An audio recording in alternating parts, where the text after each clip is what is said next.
시청자 여러분 안녕하십니까? MTN 투데이입니다. 법원이 오늘 이재용 삼성전자 부회장에게 1심에서 징역 5년을 선고했습니다.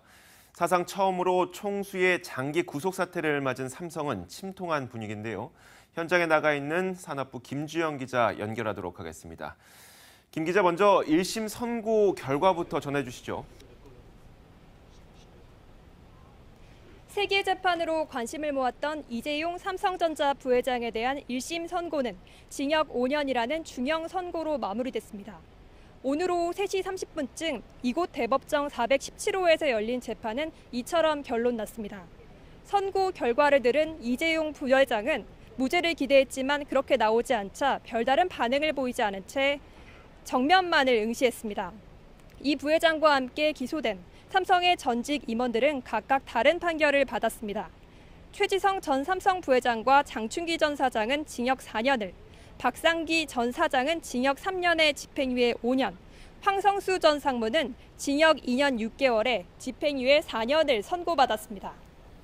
그럼 재판부가 이 부회장에게 징역 5년을 선고한 것은 특검이 기소했던 대부분의 혐의를 유죄로 인정했기 때문인가요? 그렇습니다. 법원은 관건이었던 뇌물공여 혐의를 유죄로 인정했습니다.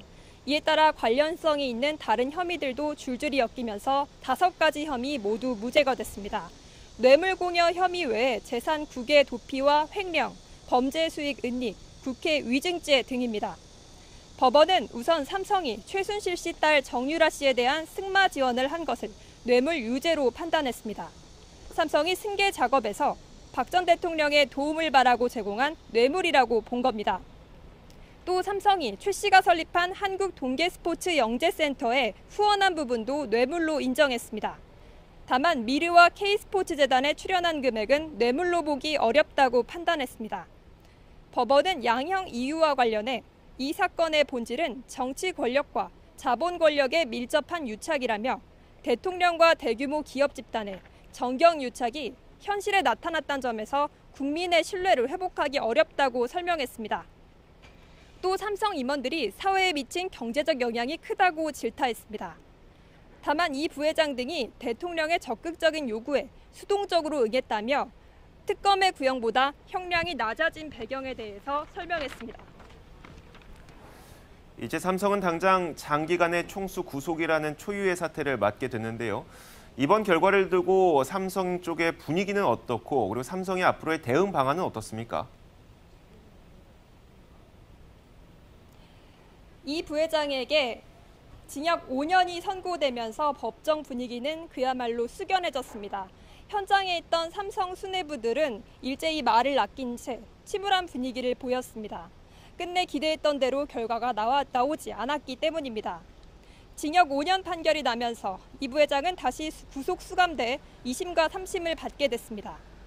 삼성 전직 임원들은 그동안 불구속 상태에서 재판을 받아왔지만 최지성 전 부회장과 장충기 전 사장은 실형을 선고받은 만큼 법정 구속됐습니다. 삼성은 앞으로 장기 리더십 공백에 빠지게 됐습니다.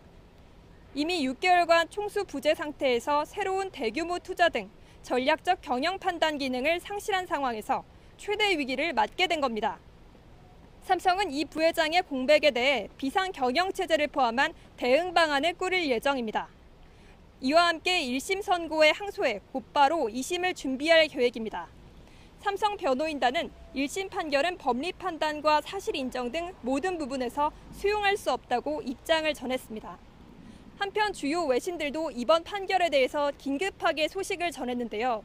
블룸버그 통신은 세계적인 반도체, 스마트폰 회사인 삼성이 이번 판결로 큰 타격을 입게 됐다며 이 부회장의 리더십 복귀 가능성에 의문이 든다고 지적했습니다. 지금까지 서울중앙지법에서 머니투데이 방송 김주영입니다.